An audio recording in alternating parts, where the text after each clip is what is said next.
Hi friends, welcome back to the channel. I have just finished decorating my mantle for an early fall look, and it's generally the area that I start with first whenever I'm changing out my decor here at my home, Storybook Cottage. And I change this out about 4 times a year, and also for the holidays. So fall, winter, spring, and summer, and then of course a holiday look. And every year I decorate it a little bit differently, so I always refer to what I've done in previous years so that it is a brand new look for people who read my design website, Decor to Adore. And this year I am trying to incorporate sort of a modern farmhouse look into my fall decor, but also I love traditionalism, and it really fits my house and what it looks like because it has a lot of traditional features: brick, molding, wood floors. And so how I did this for this look is the modern farmhouse is the lanterns, and then I layered it with a very old mirror and then an old antique painting, and then just filled in with pumpkins and wheat, a few fall leaves.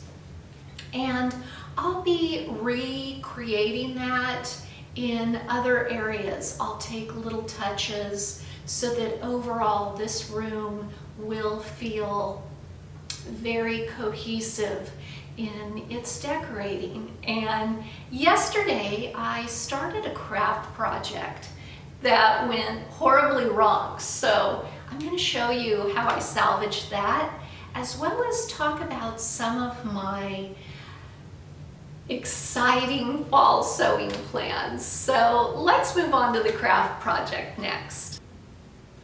The hearth area where I was just standing is actually right on this side of this wall, and this leads into my kitchen. And I did this project yesterday afternoon trying to salvage a really big fail. My friend Michelle last week had sent me these darling yarn covered pumpkins, and I thought perfect because I had several balls of yarn that were left over from previous projects. If you are a crafter, you can probably relate to this. And one thing I like to do in my decorating is definitely repurpose, reuse. This not only saves money, but it also very much helps our environment. And I had plenty of those styrofoam pumpkins that you can generally find at any dollar store. Well, I think the yarn that I used was not quite right for the project, because even after like 2 hours of wrapping the yarn around the pumpkin, it was like only a quarter filled. And so I'm like, okay, I'm gonna run out of yarn.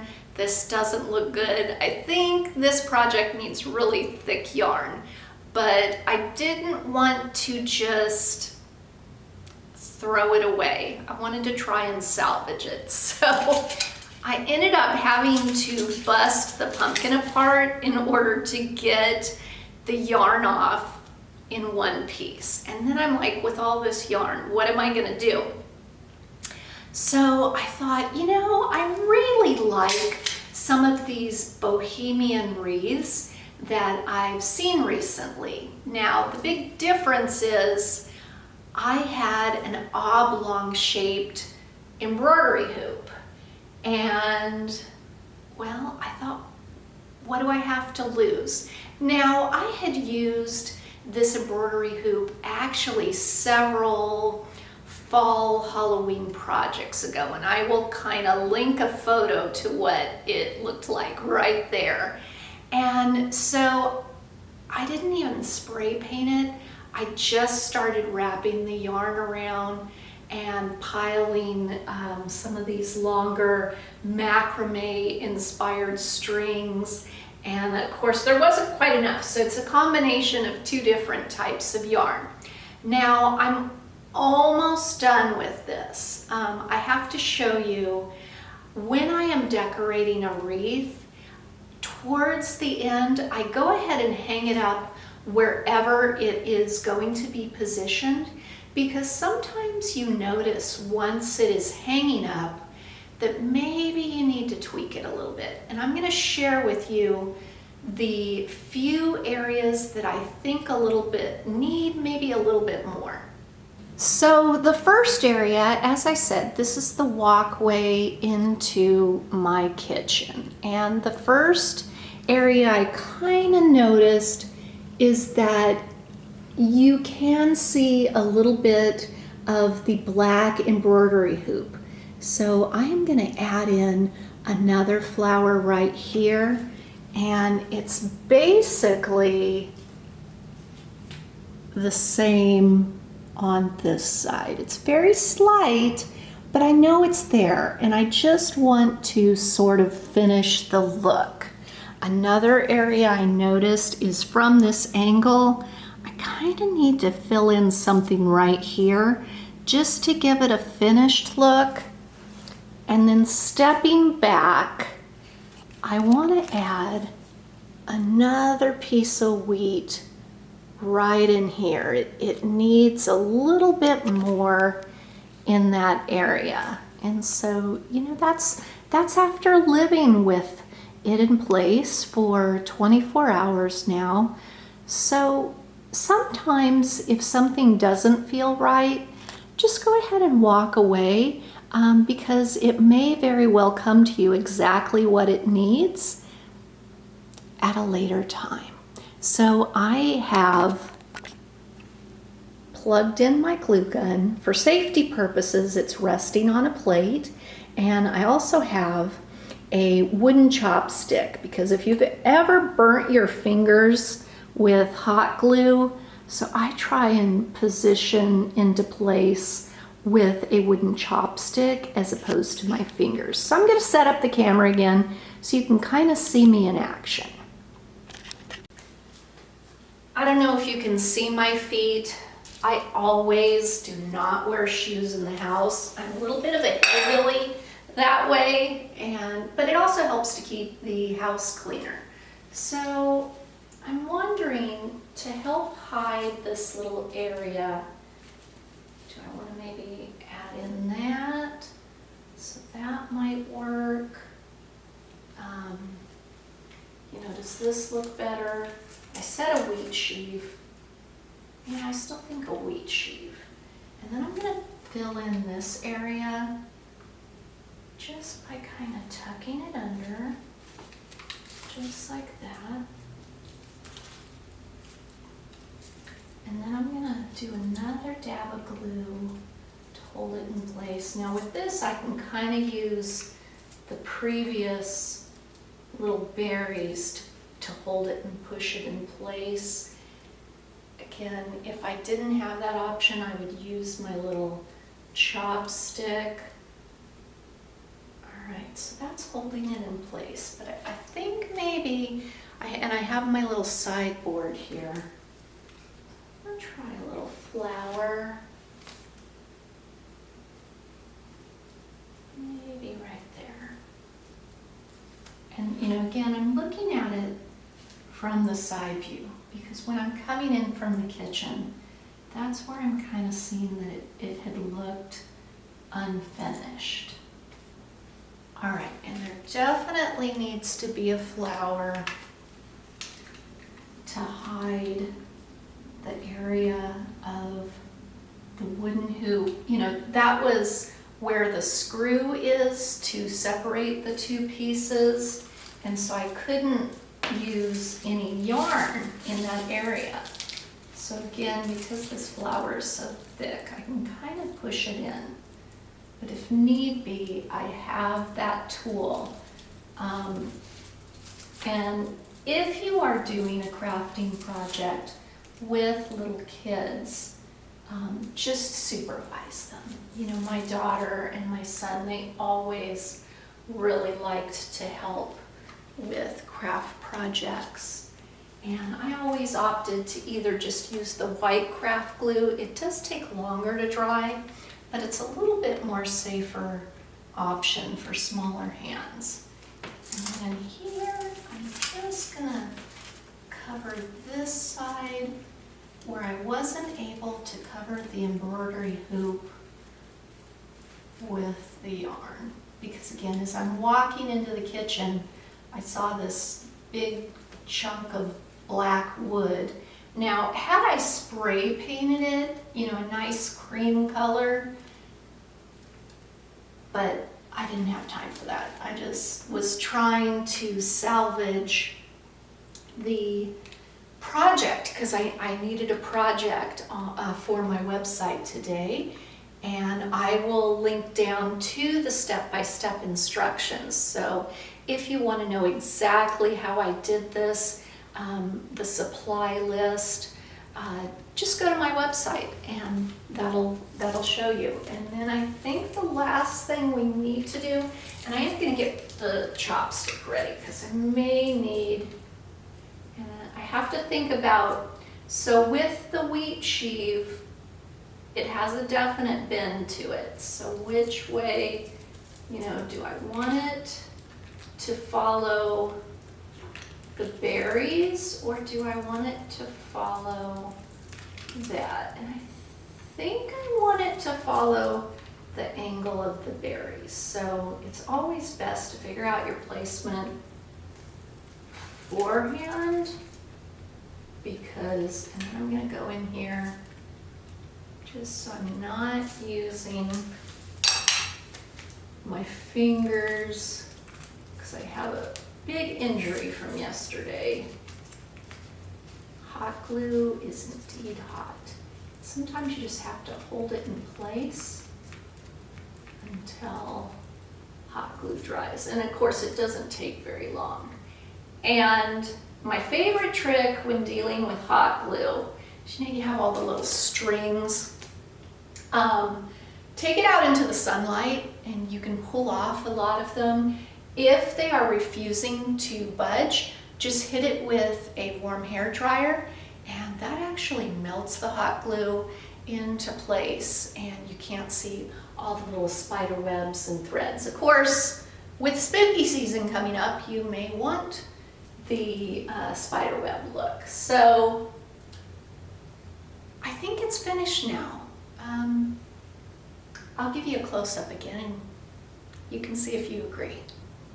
Stepping back and looking at your work, that also helps you to see if there's any areas that need to be filled in. And I feel like the wreath is pretty much done now. I like the asymmetrical sort of crescent moon shape.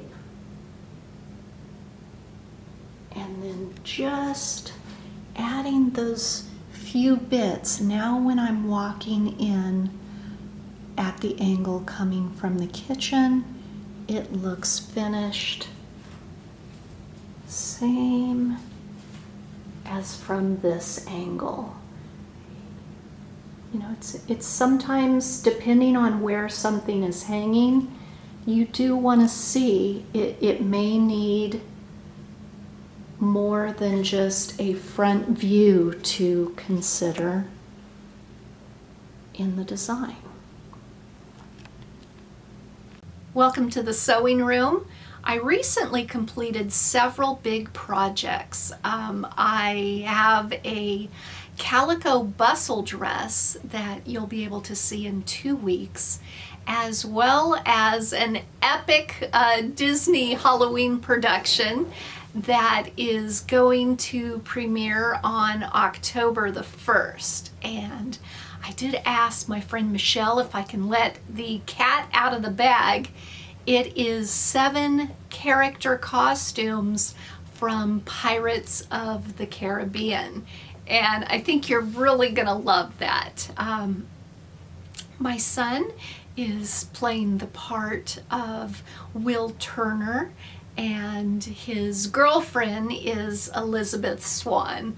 So set your calendars for those. I did need a quick palette cleanser, so I whipped up a cottagecore inspired dress, which will be next week's video. So again, I kind of needed an easy, simple project, so I'm currently finishing up a 1940s sailor suit middy blouse and shorts from Wearing History. And I wanted to make that my husband, known as Mr. Décor, is really supportive of my hobby.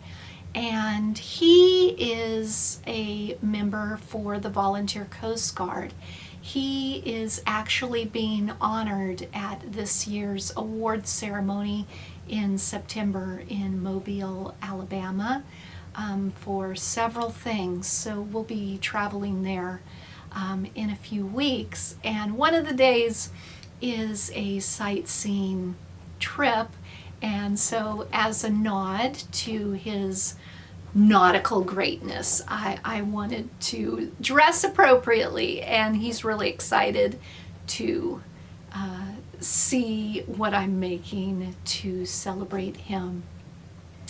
And then after that, I am actually going to start our Halloween costumes.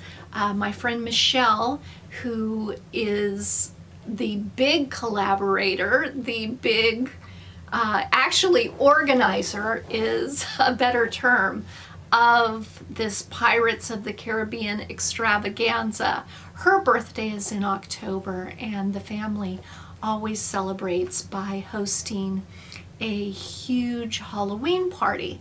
And she and her family, they graciously included Ian as one of the characters. And, you know, Pirates of the Caribbean takes place in the 1700s. So I wanted to create costumes that were similar in feel, but again, not wanting to take away from her theme. So I wanted it to be a little bit different. And so what I came up with is Beauty and the Beast, the live action. And so you can kind of see here, I am starting with Belle's chemise. And I will put a close-up picture of the ensemble that I'm going to create right there.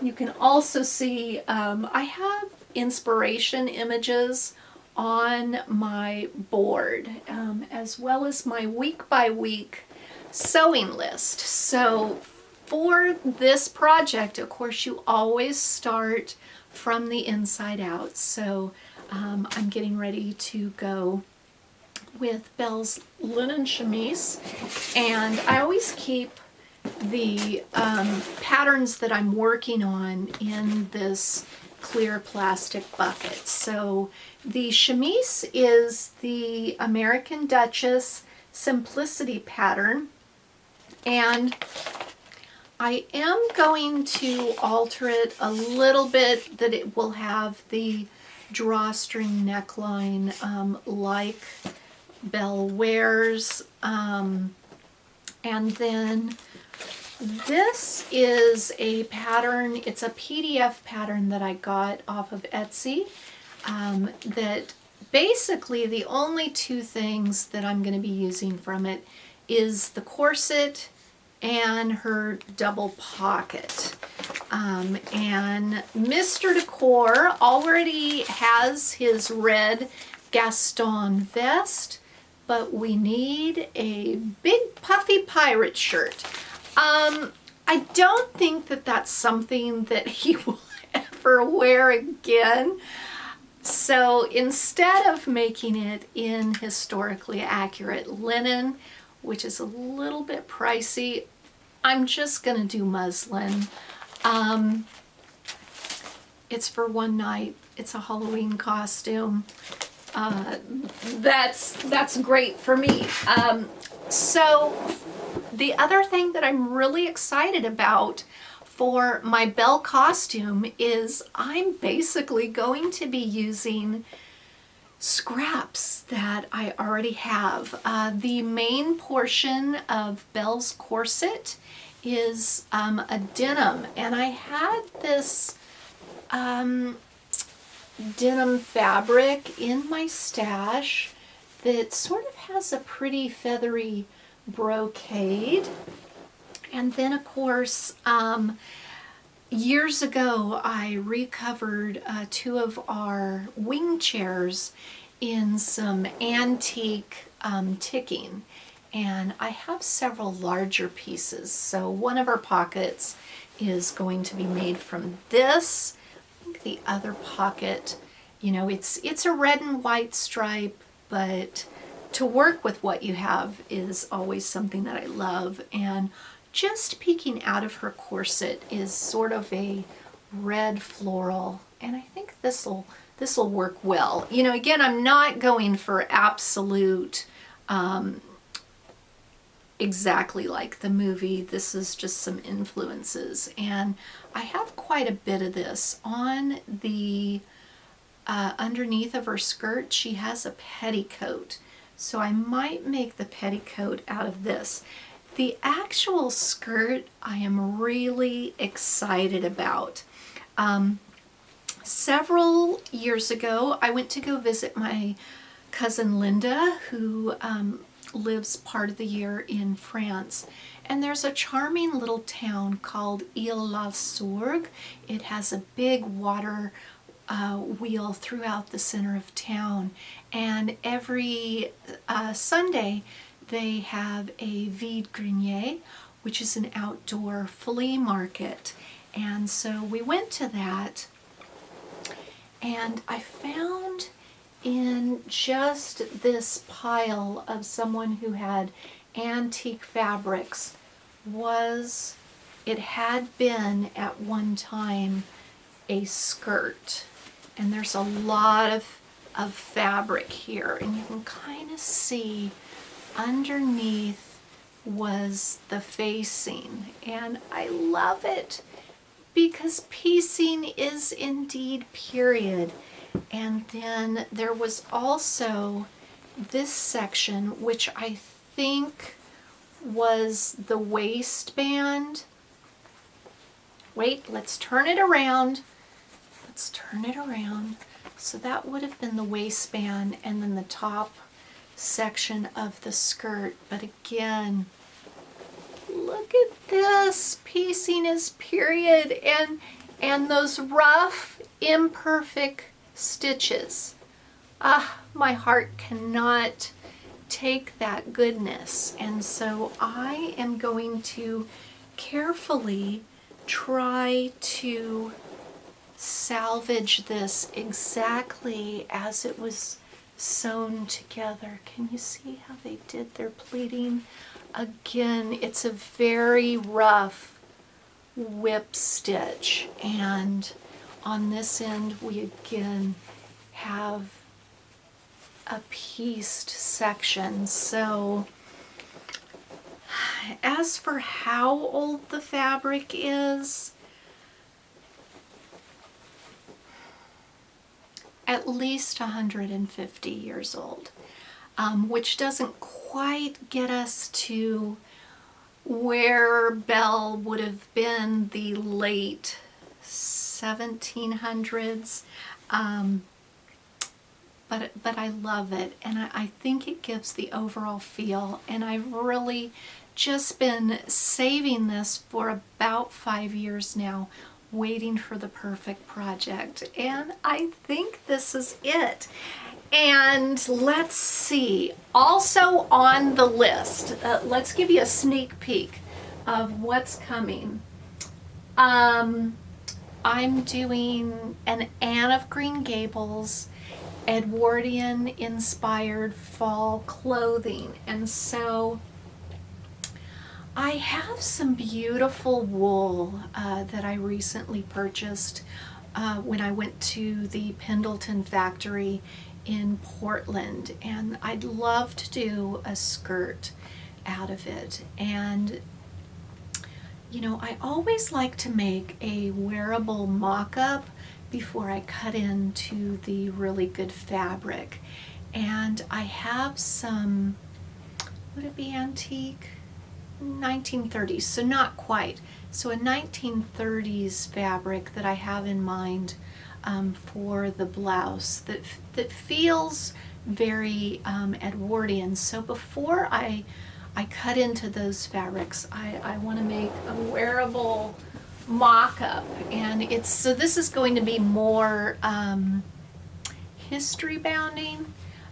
This is a lovely, nice twill that I got at an estate sale for $1, and there's like 3 yards here, and I'll probably make that calf length, not straight length, just because it's something that I want to wear every day. And again, this is 2.5 yards that I got at an estate sale. It's not Edwardian, but I think it'll look good for the pattern that I have in mind. And so let me show you the pattern that I have in mind for that blouse is the folkwear Gibson girl blouse. So I'll take a look at that. Some other options that we have is the school mistress shirt waist and skirt. So I will probably be making my blue skirt from this pattern. I also have this wearing history. So I think this might be more 1890s to 1900, which Anne of Green Gables I think was more around 1900. So I still have to do, that's another month away. I still have to do a little bit of research, and I have this gem, you know, the real cheesy, but I think this skirt might be okay. So I may give that a go. And then I did make a Victorian bicycling ensemble. I'll put a photo of it. There's also a video on this channel that you can go back and see that. This was actually a pretty great skirt. So depending on, once I look at the pattern pieces, I may revisit this again. And even further along, thinking to Christmas, I want to make this beautiful black Vogue, and I have a beautiful black Duchess Douche satin that would be perfect for it. And little palette cleansers, you know, when you're doing these big projects, sometimes you just need a small project that's not hard. So I recently got this wonderful dewberry pattern for, in essence, I think they're beach pajamas. Gosh, I'll have to do a bit of research. I think it's from the 1930s, so I'd like to attempt that. And then I have a gap in my wardrobe for 2 fall dresses. And I have been wanting to make this Vogue pattern for about 3 years now. This is the year that it's going to happen. And just kind of, you know, I like to wear house dresses. This is really cute, and I've had some fabric for both of these fabrics in my stash that I found at estate sales, and it's been there for over 3 years. So that needs to happen too. So that is kind of like a fall premiere of what you're gonna get this fall on this channel. So I hope you'll stick around for some of those projects. If you enjoyed the video, a thumbs up is always appreciated. If you want to see more of something, just let me know in the comments. as I said, I'll be decorating a lot in the next few weeks. So if you'd like me to include some of those snippets, just let me know. And I hope you have a great day.